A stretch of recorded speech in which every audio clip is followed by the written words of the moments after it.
How's it going, guys? Welcome back to my Batman movie reviews in anticipation for Justice League, and today I'm going to be reviewing Batman Returns. Batman Returns was released in 1992. It's directed by Tim Burton, and it stars Michael Keaton, Michelle Pfeiffer, Danny DeVito, and a bunch of other actors. So this film is obviously a sequel to Batman, and in this film, this monstrous-looking guy named the Penguin, who lives in Gotham's sewers, teams up with this businessman named Max Shreck to try to get rid of Batman. And with that, we also get introduced to the character of Selina Kyle, who gets killed by Shreck, but she gets revived by cats, which transforms her into the new character of Catwoman. And she is also out to destroy Batman. Batman Returns is actually very mixed with people. Some think it's a good sequel to Batman 1989, and some think that the film is bad, usually said to be because it's too violent and dark.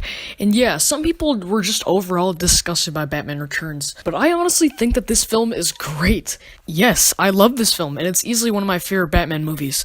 Tim Burton really gives you a true full-on Tim Burton movie in this film. The first Batman, it had like a little bit of that Tim Burton-ness with it, with this gothic tone to it, but this film just full out lets it go. And yeah, I think it works really well for a second installment Batman movie. First of all, as I said before, I don't think Michael Keaton is a good Bruce Wayne. I think he plays a very bland Bruce Wayne in these films, and I just never liked him as Bruce Wayne. I've explained that in my Batman review, but I definitely think that he's a pretty good Batman. Michelle Pfeiffer as Selina Kyle, aka Catwoman in this film, is however terrible. I think she's a very annoying, over-the-top, dumb character in this film. Yeah, she's just way too over-the-top, she's annoying, and I just do not like her character. I know a lot of people do, but that's one of my flaws with this movie. I just think her character is very annoying. But Danny DeVito as the Penguin, aka Oswald Cobblepot, is really good. Isn't it weird that Danny DeVito is in a Batman film playing the Penguin? Like, am I the only one that finds it just really weird? I don't know why. I find that super weird. But yeah, Danny DeVito fits the role as the Penguin just perfectly. I think he captures that weird, violent, disgusting aspect about him, and you just really buy him as this messed up person. But you also slightly care and feel bad for him since he was abandoned by his parents as a kid in the opening of this movie. And yeah, let's just talk about that absolutely fantastic opening credits of this movie. The credits of this movie are just so creepy and great.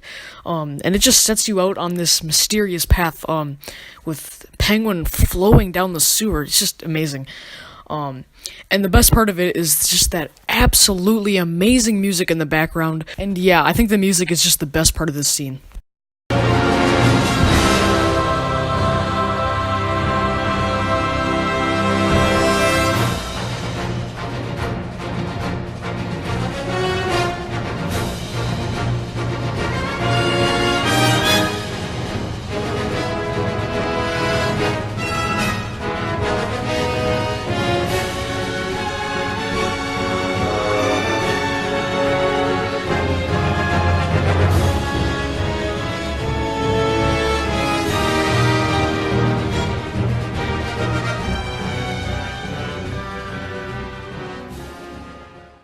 But yeah, that's also something I'd like to talk about. The music in this film is so incredible.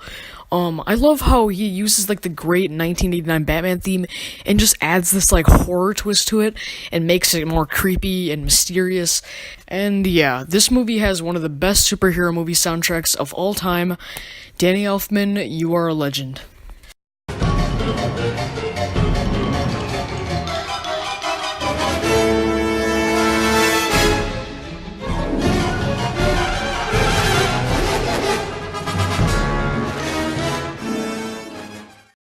So now moving on to the plot, I actually really like the plot of this movie.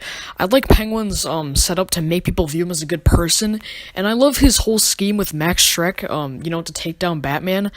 Yeah, just seeing these incredibly weird people, Danny DeVito and Christopher Walken. Yes, Christopher Walken is even in this film. Another weird thing about this film that's just so awesome in a way. But yeah, seeing their interaction was just so pleasant to watch.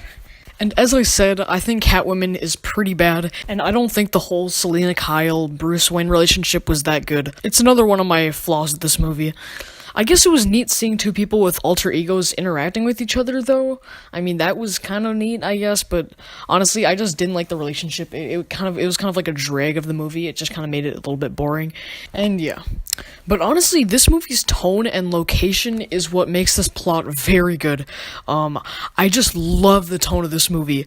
I know it caused a lot of controversy, but as the second installment in the Batman series, it works perfectly. We had the first 1989 Batman as this good origin story with mostly normal stuff, but in this movie, it takes everything from the first movie and makes the tone and location more dark, more weird, more gothic, more violent, and just more creepy, which just gives us such a great horror element to the movie. The movie just has such an amazing, style. It just has a great style that's really unforgettable. So yeah, Gotham once again looks awesome with the weird architecture, which I always loved. I always loved the really weird buildings. That's what I think made Gotham so awesome in these first two Batman films. And having all of this, weird stuff in this movie happening, in Gotham just makes it 10 times more creepy. As I said, has this really creepy feeling to it, which is just awesome. And of course, the music, also adds so much of the gothicness, as I said before. So yeah, I think the tone of this movie actually fits perfectly well for a second installment Batman film. Besides Selina Kyle's and Bruce Wayne's relationship, I think this movie runs at a good, entertaining pace with a good amount of action, and I do really enjoy the action in this movie.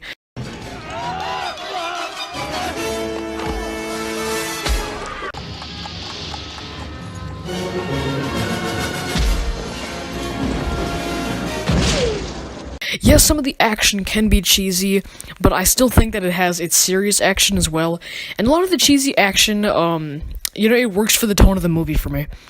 And I just have a lot of enjoyment from it. But there is one scene in this movie where I think they went way too far with the cheesiness, and that's the scene with the penguins with their rockets on them. That scene is just super dumb, and it's way too ridiculous in my opinion. That scene is just so stupid. Now let's talk about the ending of this movie. Of course, in the end, the Penguin ends up dying, and Catwoman knows that Bruce is Batman, and she kills Max Schreck. Penguin's death was actually really well handled. Yes, he was a really messed up person, but it was actually kind of sad when he died because, his death was just so gory, and you can see that this man had a rough life. And, he didn't really deserve to have all this happen to him, so it's pretty sad when he dies, and it really makes him an interesting villain. It's not just your typical villain or whatever.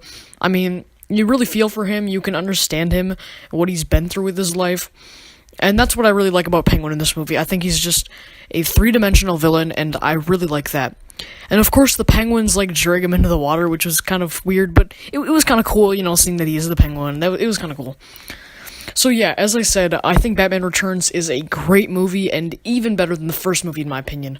My flaws with the movie, are of course, Catwoman, and, the stupid scene with the penguins with the rockets on them. Those are, my flaws with the movie, and I also didn't like Selina Kyle's and Bruce Wayne's relationship. But overall, I love the different tone of this movie that this movie gave off, and I enjoyed a lot of the plot, as well as many other things.